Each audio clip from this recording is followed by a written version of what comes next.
The email arrived on a Tuesday morning in March, nestled between spam about extended car warranties and a LinkedIn notification I'd ignore for 3 weeks. But this one made me stop mid-sip of my coffee, the ceramic mug hovering inches from my lips as I read the subject line twice to make sure I wasn't hallucinating. Congratulations, Young Researcher Excellence Award recipient. I opened it with trembling fingers, my heart hammering against my ribs like it was trying to escape my chest entirely. The National Science Foundation logo gleamed at the top of the email, official and impossibly real. $50,000. A research grant that would fund my biochemistry project for the next 2 years. Recognition that would open doors I'd only dreamed of walking through. I called my parents immediately, my voice cracking like I was 16 again and telling them I'd made varsity soccer. Mom, I won. I actually won the NSF Young Researcher Award. There was a pause, the kind that stretches long enough to make you wonder if the call dropped. Then, "Oh, that's wonderful, honey. What does that mean exactly?" "It means $50,000 for my research. It means I'm being recognized nationally for my work on enzyme modification. It means, that's great, Owen. Really. Your father's in the garage, but I'll tell him. Oh, speaking of awards, did you see Melissa's Instagram? She got promoted as senior event planner. Third promotion this year." The familiar weight settled in my stomach, heavy and cold like swallowing a stone. 28 years old, and I still felt like I was competing for attention at the dinner table, raising my hand desperately while the teacher looked right through me. The ceremony was scheduled for April 15th at the Chicago Convention Center. 6 months to prepare, to savor the anticipation, to imagine my family's faces when I walked across that stage. I sent the details to everyone immediately.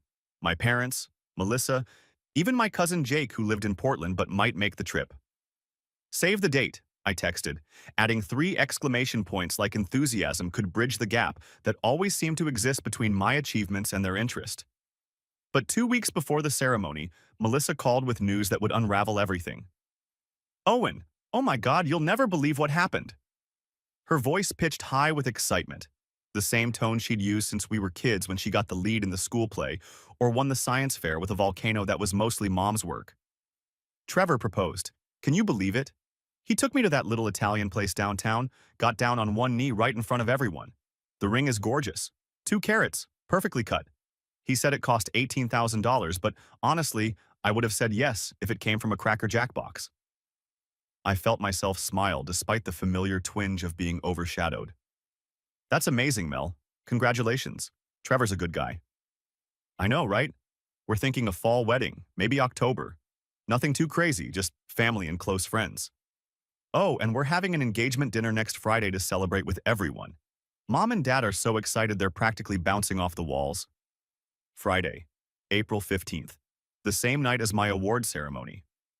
"Melissa," I said carefully, my stomach already knowing where this was heading. "That's the same night as my NSF award ceremony, the one I told everyone about 6 months ago." "Oh," a pause. "Oh no, really? Are you sure you can't reschedule?" Can't reschedule? As if I was the one planning a casual dinner party instead of receiving a national research award that had been planned for over a year. "It's not my event, Mel. I'm receiving the award. The National Science Foundation doesn't reschedule their ceremonies because someone's having dinner." "Right, of course, we already booked the restaurant. 50 people are coming. Trevor's parents flew in from Boston specifically for this. His mom has been planning this for weeks." The silence stretched between us, filled with the weight of a decision that shouldn't have been difficult, but somehow always was in our family. I knew how this would play out before the next phone call came. Dad called an hour later. "Owen, son, we need to talk about Friday night. The night of my award ceremony." "Right. Look, we're in a bit of a bind here. Melissa's engagement dinner is the same night, and we already committed to being there. Trevor's whole family is coming. We can't just bail on them now." I sat in my lab, surrounded by equipment worth more than most people's cars, holding a phone conversation that made me feel like I was 8 years old again, begging my parents to come to my robotics competition instead of Melissa's dance recital. "Dad, this is a national award. $50,000. It's the biggest moment of my career so far." "I know, and we're proud of you. But awards happen all the time. Melissa's only getting engaged once. Well, hopefully. He chuckled at his own joke. Can't you just accept it and celebrate with us later? Maybe we can take you out to dinner the next weekend. Awards happen all the time. The words echoed in my head, bouncing around like a pinball, hitting every painful memory I'd tried to forget. Age 16. My robotics team won the state championship. I was the lead programmer, stayed up until 3 a.m. for weeks perfecting the code. The ceremony was the same night as Melissa's spring dance recital. Owen will understand, Mom said. He's always been so mature about these things. I sat in the audience with my team's parents, watching other kids hug their families while mine were 40 miles away, watching Melissa pirouette. Age 22. Graduated summa cum laude from Northwestern with a degree in biochemistry. Melissa had an apartment viewing the same afternoon. We'll be there for the ceremony, Dad promised. They showed up 20 minutes late, left immediately after I walked across the stage. Melissa found the perfect place, Mom gushed in the parking lot, while my graduation cap collected dust in the back seat. Age 25. My first research paper was published in the Journal of Biochemical Engineering. I'd worked on it for 18 months, survived 3 rounds of peer review, and finally saw my name in print in a publication that actual scientists read. The same week, Melissa got promoted to senior coordinator at her event planning company. Guess which achievement got mentioned at Sunday dinner? Age 27. PhD Defense Day. 4 years of research, hundreds of experiments, a dissertation that could change how we approach enzyme modification in pharmaceutical applications. My parents came, sat in the back row, and spent the entire reception talking to other attendees about Melissa's new corporate client, some tech startup that was going places. And now, at 28, I was being asked to skip my National Science Foundation award ceremony, the culmination of everything I'd worked for, because Melissa was having dinner. I'm going to the ceremony, I told my dad, my voice steady despite the earthquake happening in my chest. With or without you. Owen, don't be dramatic. We'll celebrate your thing later. My thing. A $50,000 research grant was my thing. You know what, Dad? Don't worry about it. I'll go alone. Except I wouldn't be alone. Emma, my girlfriend of 2 years, had already requested time off work to be there. She'd bought a new dress, navy blue with small silver buttons, and practiced pronouncing biochemical enzyme modification, so she could brag about me to strangers at the reception. You don't have to do this, she said the night before the ceremony, watching me iron my best shirt with more aggression than the wrinkles warranted. They don't deserve to have you there if they can't be bothered to show up for you. It's not about what they deserve, I said, though my voice cracked slightly on the words. It's about what I deserve. And I deserve to have this moment, even if I have to have it alone.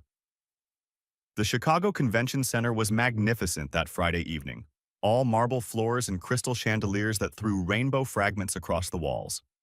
Scientists from across the country mingled in the lobby, their conversations a symphony of technical jargon and nervous laughter.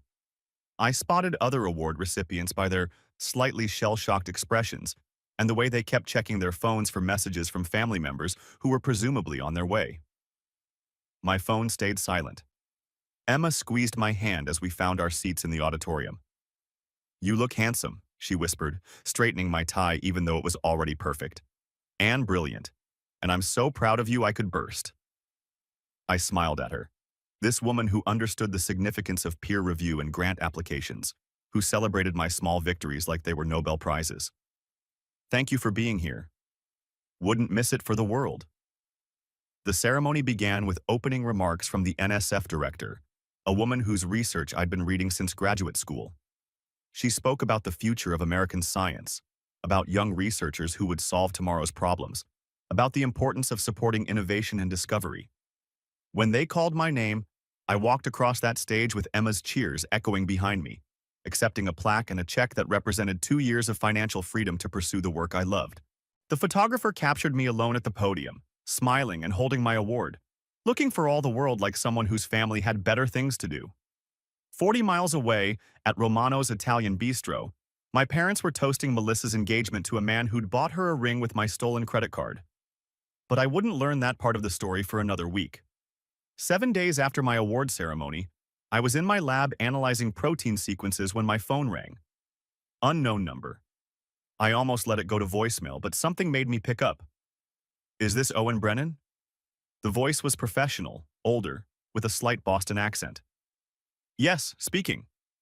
Mr. Brennan, this is James Novak from Novak Jewelry Appraisal Services. I need to discuss a ring that was purchased using your credit card. I stopped typing. I'm sorry, what? I didn't buy any ring. According to the certificate of authenticity I have here, you did. For a Melissa Brennan. Your sister, I believe? My stomach dropped. What certificate? Sir, I'm calling because there's been a significant discrepancy discovered during my appraisal. The ring I examined yesterday, a supposed 2-carat diamond engagement ring, is actually cubic zirconia, worth approximately $400, not the $18,000 your sister claimed. I sat down hard in my desk chair. $18,000? What are you talking about? The certificate shows a purchase made 3 months ago at Brilliant Small Jewelry for $485. The payment method listed is a Visa ending in 4892, registered to Owen Michael Brennan at your address. My blood went cold. 3 months ago. The credit card that was stolen from my gym bag, the one I'd reported missing but never found. Mr. Novak, I reported that credit card stolen 3 months ago. I filed a police report and everything. There was a pause. I see. Well, that would explain quite a bit. Should I inform my client about this situation? Who hired you? Patricia Hayes, Trevor Hayes' mother. She wanted the ring appraised for insurance purposes before they announced the engagement publicly. Trevor's mom, the one who'd looked skeptical at the engagement dinner when Melissa was flashing that ring around like it was the crown jewels. Mr. Novak, I need to see that certificate, and I think Mrs. Hayes needs to know exactly what she's dealing with. I'll email you a copy immediately. And Mr. Brennan? I'm required to report suspected fraud to the authorities, given what you've told me about the stolen card. After hanging up, I sat in my empty lab, fluorescent lights humming overhead, trying to process what I'd just learned. My sister had used my stolen credit card to buy a fake diamond ring, then convinced her fiancé he'd spent $18,000 on it, all while my family skipped my career-defining moment to celebrate her fraudulent engagement. The email from James Novak arrived within minutes. I opened the attachment, and there it was, a certificate of authenticity that looked official enough to fool most people. Brilliant cut diamond, 2.1 carats, clarity grade VS1, color grade H. Purchased at Brilliant Small Jewelry on March 15th for $485. Payment method, Visa card ending in 4892. My card. The one stolen from my gym bag while I was in the shower after my evening run. I'd searched everywhere for it, called the bank, filed a police report. The fraud department had told me to watch my statements for any suspicious activity, but after a month of nothing, I'd assumed whoever took it had just thrown it away. I pulled up my old credit card statements from that period. There it was. March 15th, Brilliant Small Jewelry, $485. I'd reported it as fraudulent when I noticed it, along with 2 other small charges. The bank had reversed them and closed the account. Case closed, I'd thought. But it wasn't closed. It was just getting started. I called the number James had given me for Patricia Hayes. She answered on the second ring. Mrs. Hayes, this is Owen Brennan, Melissa's brother. Oh, Owen, how nice to hear from you. Trevor speaks so highly of you. Congratulations on your award, by the way. I saw the photos online. Such an achievement. At least someone in this whole mess had acknowledged it. Thank you. Mrs. Hayes, I'm calling about the ring appraisal you commissioned. Her tone shifted. Yes, Mr. Novak called me this morning. I have to say I'm quite disturbed by what he found. Is it true that ring is fake? According to the appraiser, yes. Cubic zirconia, not diamond. But there's something else you need to know. The certificate shows it was purchased with my credit card, a card that was stolen from me 3 months ago. Silence. Then, your stolen credit card? Yes, ma'am. I filed a police report when it was taken.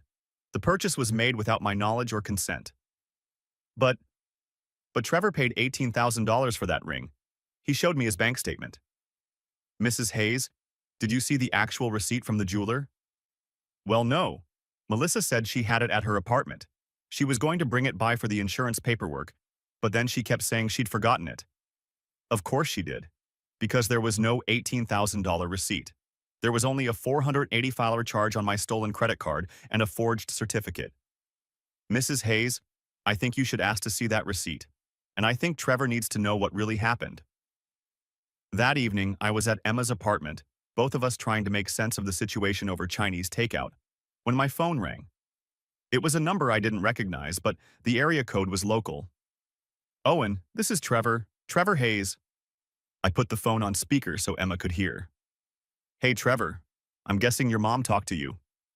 She did. His voice was tight, controlled anger barely contained.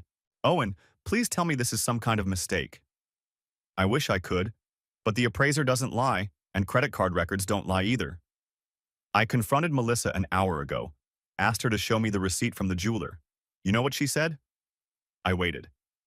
She said it was at her apartment and she'd bring it tomorrow. Then when I pressed her, she said maybe it was in her car. Then maybe she'd left it at work.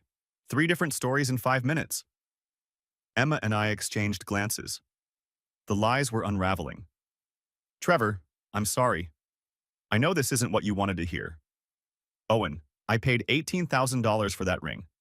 I showed Melissa my bank statement when I proposed. I wanted her to know how serious I was about her, how much I was willing to invest in our future. She looked me in the eye and said she was honored by such a generous gesture. The pain in his voice was raw. This wasn't just about money. It was about trust, about being played for a fool by someone he loved.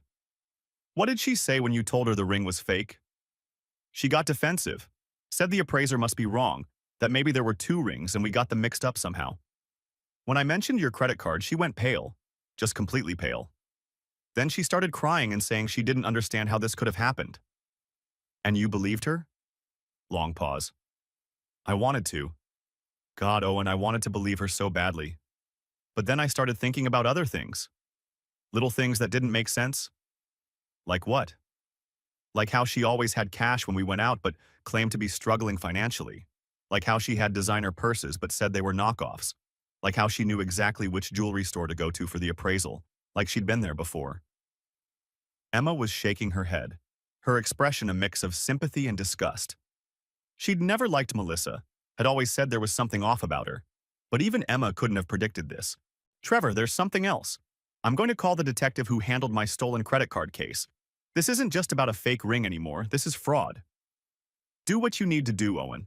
I need to know the truth, whatever it is. After Trevor hung up, Emma and I sat in silence for a while, picking at our cold lo mein. Your family skipped your $50,000 award ceremony, Emma finally said, to celebrate an engagement with an $18,000 ring that was actually bought for $400 with your stolen credit card. That about sums it up. Owen, this is insane.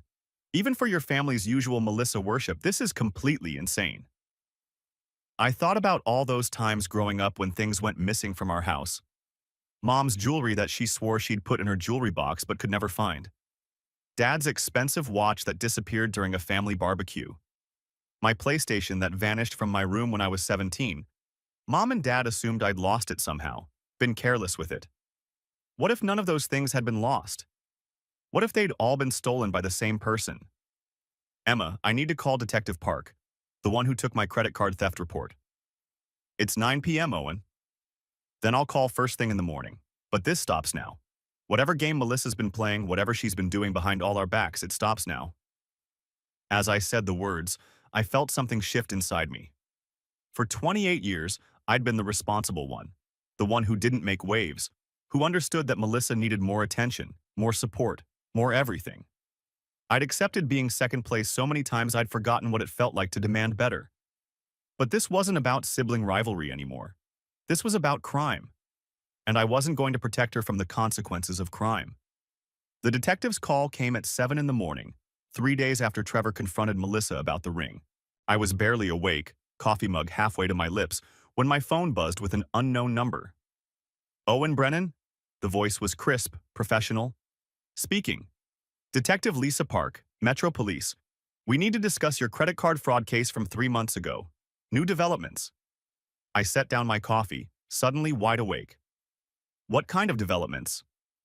Your sister used that stolen card to purchase fraudulent jewelry documentation. We have probable cause for a search warrant. I wanted to give you a heads up before we execute it. My stomach dropped. You're searching Melissa's apartment? This afternoon, the jewelry appraiser contacted us after speaking with you. Credit card fraud is a felony, Mr. Brennan, especially when it involves forged documentation and identity theft. I sank into my kitchen chair, staring at the morning light filtering through my window. Part of me felt vindicated. Finally, someone was taking this seriously. But another part felt sick. This was my sister. My messed up, attention-seeking sister, but still family. Do you need anything from me? I asked.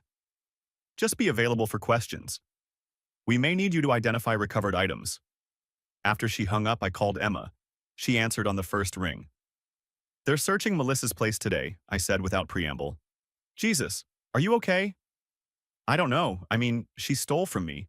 She's been stealing from all of us, apparently. But it's still... I trailed off. Still your sister, Emma finished gently. You can be angry at someone and still not want them to go to prison. That afternoon, Detective Park called again. Her voice was different this time, heavier, more serious. Mr. Brennan, we need you to come down to the station. We found quite a bit. The police station smelled like industrial disinfectant and burnt coffee. Detective Park led me to a small room where evidence bags covered a folding table. My breath caught in my throat. There was Mom's pearl necklace, the one she'd cried over losing 2 years ago, convinced someone had broken in while they were at church. Dad's Rolex, the one he'd claimed was stolen from his gym locker. My laptop, the MacBook Pro I'd saved for months to buy, gone from a coffee shop where I'd stupidly left it for 5 minutes. Your laptop was reported stolen 8 months ago, Detective Park said, checking her notes. Coffee shop on 5th Street? Yeah, my voice came out hoarse. I felt so stupid. Thought I'd learned a lesson about watching my stuff. AirPods? Also yours? She pointed to another bag. I nodded, recognizing the custom engraving I'd gotten. OB 2023 on the case. What about these? She gestured to a larger collection. Jewelry, electronics, small valuable items I didn't recognize. Not mine. But I studied them closer.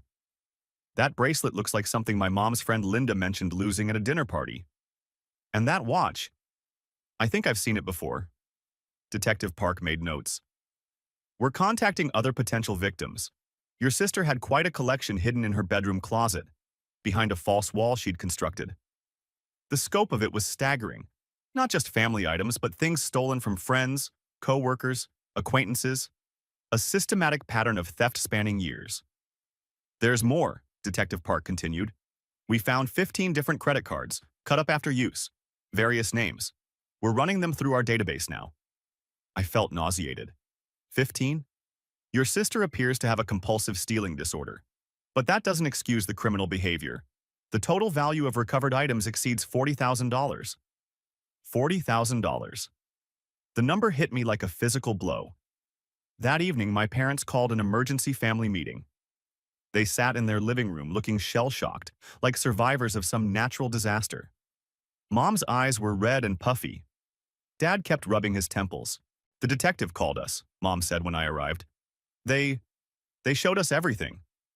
My watch, Dad said quietly. I accused the gym staff, filed a complaint, got a man fired because I was so sure he'd stolen it. Mom covered her face with her hands. Mrs. Patterson's bracelet. She was at our Christmas party. I helped her look for it. Tore the house apart. She probably thinks we stole it. I sat across from them, feeling oddly detached. Where's Melissa? Lawyer's office, Dad said. She confessed to all of it. We sat in silence for a long moment. The weight of years of misdirected blame, false accusations, and family arguments over lost items settling over us like dust. The detective said it's kleptomania, Mom said finally. A mental illness. She can't help it. I felt a flash of anger. She could help using my stolen credit card to buy fake jewelry for her fake engagement. Owen, Dad started. No. I stood up, pacing to the window. Mental illness explains behavior. It doesn't excuse it. She made choices. She watched you blame the gym staff, Dad. She watched you accuse Mrs. Patterson's family, Mom. She let me think I was careless with my laptop. She's sick, Mom said weakly. So are a lot of people. Most of them don't steal from their families for years. I turned back to face them. And you want to know the really sick part? She used my stolen card to buy a fake ring so she could pretend her fiancé spent $18,000 on her. She built her entire engagement on fraud. Dad was quiet for a long time. Then, we missed your award ceremony for that dinner. Yeah, you did. For a celebration of a fake ring bought with your stolen money. Yep. Mom started crying again. How did we not see it? How did we not know? I sat back down, suddenly exhausted. Because you never looked at her critically. Melissa was always the princess, remember? The one who needed protecting, needed celebrating, needed attention. Even when things went missing, even when stories didn't add up, you found ways to explain it away. That's not fair, Dad said, but his voice lacked conviction. Isn't it? When's the last time you questioned anything Melissa did? When's the last time you held her accountable for anything? They couldn't answer. 2 days later, Trevor called me. His voice was hollow, defeated. She's been lying about everything, he said. The ring was just the beginning. What do you mean? I started looking back, questioning things. Remember how she always had expensive stuff but worked part-time as an event planner? Designer purses, nice jewelry, always picking up dinner tabs? Yeah. She told me she had a trust fund from her grandmother. Said that's why she could afford nice things. I almost laughed. We don't have a wealthy grandmother, Trevor. Both our grandmothers died years ago. One was a school teacher, the other worked at a grocery store. Jesus Christ. He was quiet for a moment. My mom knew something was off. She kept saying the ring looked too flashy, too perfect. Said real diamonds have flaws you can see if you know what to look for. Your mom sounds smart. She wants to meet with your family, to discuss, I don't know, the situation. The meeting happened at my parents' house the following Sunday. Trevor's parents, Patricia and Robert, sat stiffly on our couch while my parents looked like they wanted to disappear into the floor. Patricia was elegant, composed, but I could see the anger simmering beneath her polite exterior. We need to discuss the financial implications, she said, without preamble. Of course, Dad said quickly. Whatever Melissa owes, it's not about money, Patricia cut him off.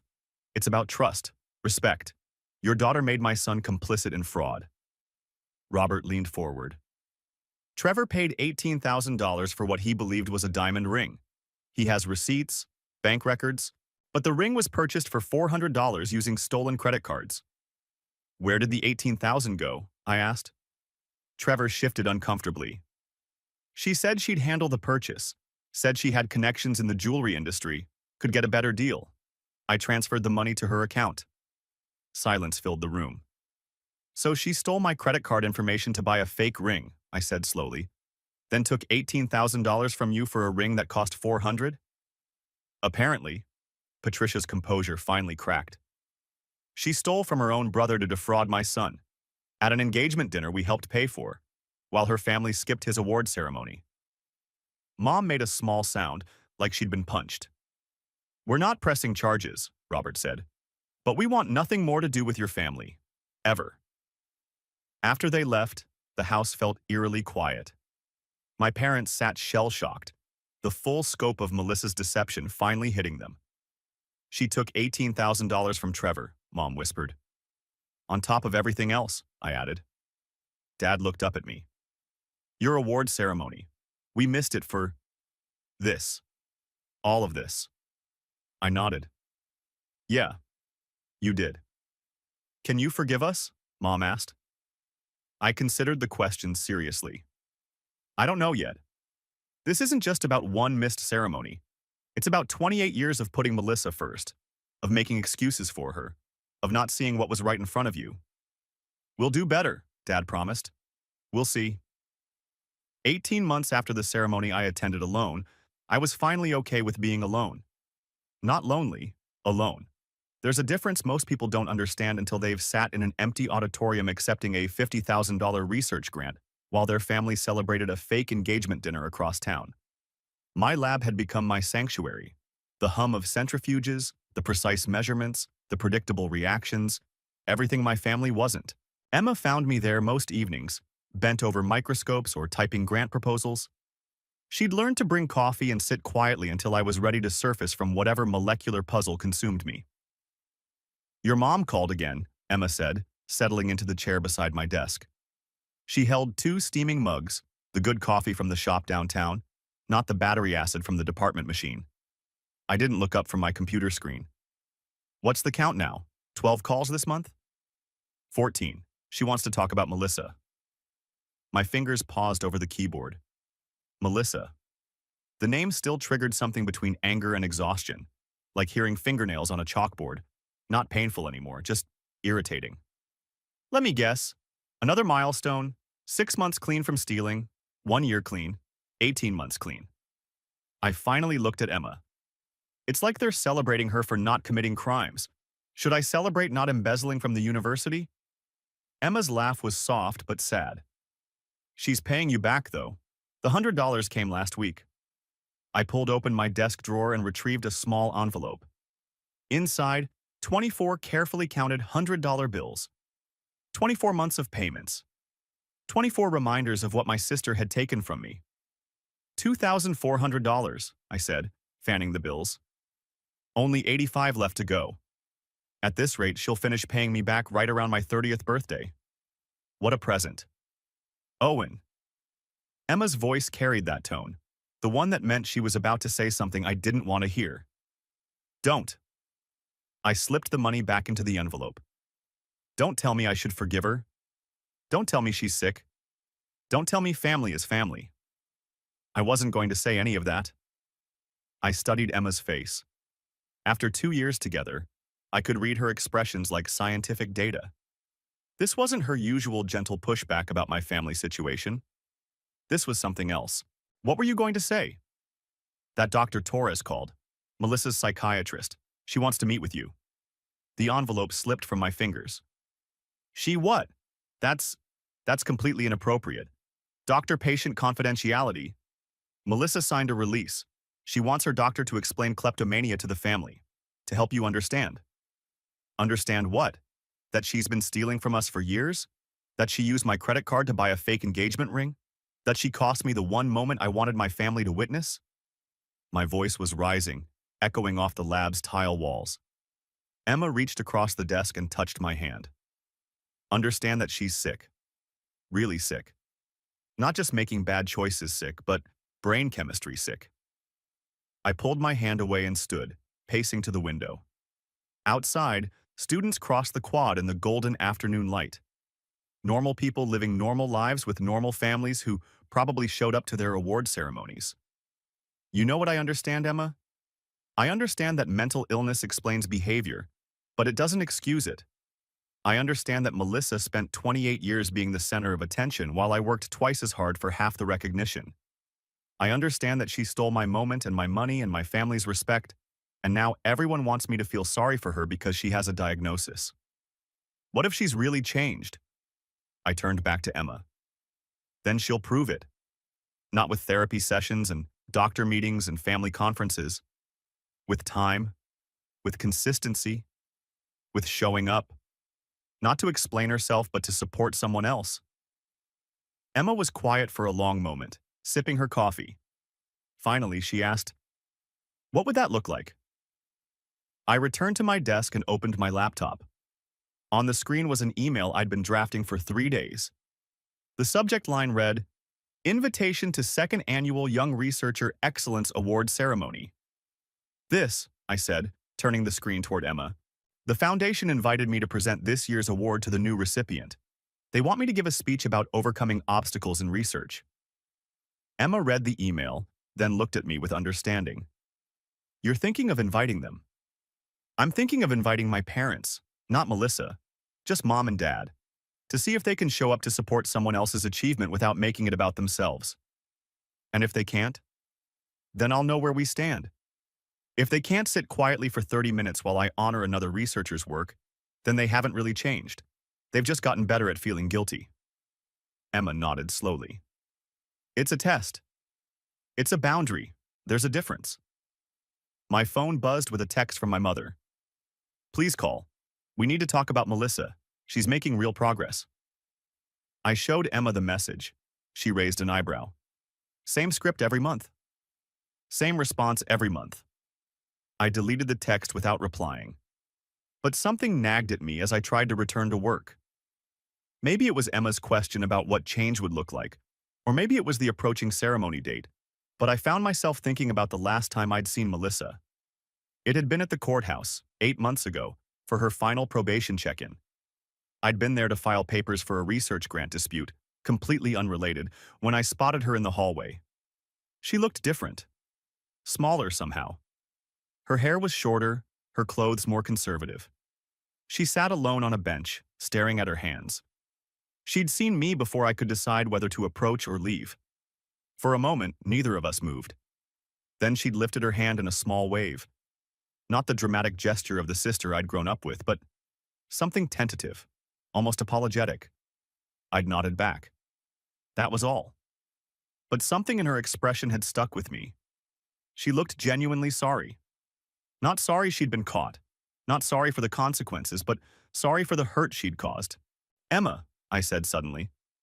What did Dr. Torres actually want to discuss? She said she'd been working with Melissa for over a year now, and that Melissa has been asking about you. Not pushing for contact, just asking. How you're doing, whether you're happy, if you're still angry. And what did you tell my mother? That you're doing well, but that healing takes time. That you need to control the pace of any reconciliation. I leaned back in my chair, considering. The truth was, I had been thinking about Melissa lately. Not with anger, which had surprised me. The rage that had sustained me through the first year after the credit card incident had gradually faded into something more like disappointment. And lately, even that was becoming indifference. Set up the meeting, I said finally. Emma blinked. With Dr. Torres? With Dr. Torres. But not with Melissa. Not yet. I want to understand what we're dealing with before I decide anything else. Emma smiled. The first genuine smile she'd given me all day. I think that's really mature, Owen. Don't get ahead of yourself. Understanding her illness doesn't mean I'm ready to trust her again. It just means I'm tired of being angry about something I can't control. I turned back to my computer and began typing a response to the Foundation's invitation. Yes, I would present the award. Yes, I would give a speech about overcoming obstacles. And yes, I would invite my parents, with very clear expectations about their behavior. But first, I needed to understand what had broken my sister so badly that she'd stolen from everyone she claimed to love. Not to forgive her, but to finally close this chapter of my life with something more than resentment. The late afternoon sun slanted through the lab windows, casting long shadows across my desk. In a few hours, Emma and I would go home to our quiet apartment, order takeout, and watch something mindless on television. A simple, peaceful life built without drama, or theft, or fake celebrations. Tomorrow, I would call Dr. Torres and schedule that meeting. I would listen to explanations and medical terminology and treatment plans. I would try to understand the difference between choice and compulsion, between accountability and compassion. But tonight, I was content to sit in my lab with my research and my girlfriend and my hard-earned peace of mind, knowing that some stories don't end with dramatic reconciliations or tearful forgiveness scenes. Sometimes they end with boundaries, understanding, and the quiet satisfaction of a life rebuilt on your own terms.